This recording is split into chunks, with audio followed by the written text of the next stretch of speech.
નમસ્કાર, સમાચારો સાથે હું છું વનવી। ચૂંટણીઓમાં એકબીજા સામે બ્રહ્મશાસ્ત્રની જેમ વાક પ્રહારો કરતા નેતાજી શું કહેવા પૂરતા પ્રજાસેવકો હોય છે?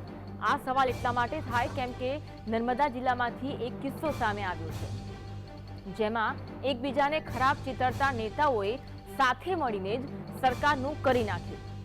સાગબારામાં ભાજપ, કોંગ્રેસ અને આપના નેતાઓએ સાથે મળીને અનાજ કૌભાંડ આચર્યું છે। ખાનગી ગોડાઉનમાંથી 3 લાખની કિંમતનો 10,000 કિલો સરકારી અનાજનો જથ્થો ઝડપાયો।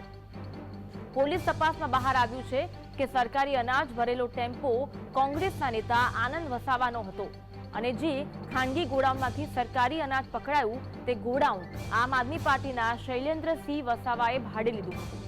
તો આ કાંડમાં સુરત જિલ્લા ભાજપના કાર્યકર્તા મનીષ શાહની સંડોવણી પણ સામે આવી। આ કૌભાંડમાં કુલ 8 આરોપીઓના નામ ખુલ્યા છે, જેમાંથી 2 લોકોની ધરપકડ કરવામાં આવી છે, જ્યારે કે આ કિસ્સામાં 6 લોકો ફરાર છે। શૈલેન્દ્રસિંહ વસાવા આમ આદમી પાર્ટીના નર્મદા જિલ્લાના ઉપપ્રમુખ છે।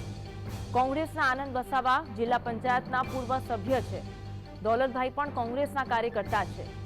આ ઘટના પરથી રાજકીય નેતાઓ માટે એક કહેવત બરોબર બંધ બેસે છે, આવો ભાઈ હરખા, આપણે બેવ સરખા।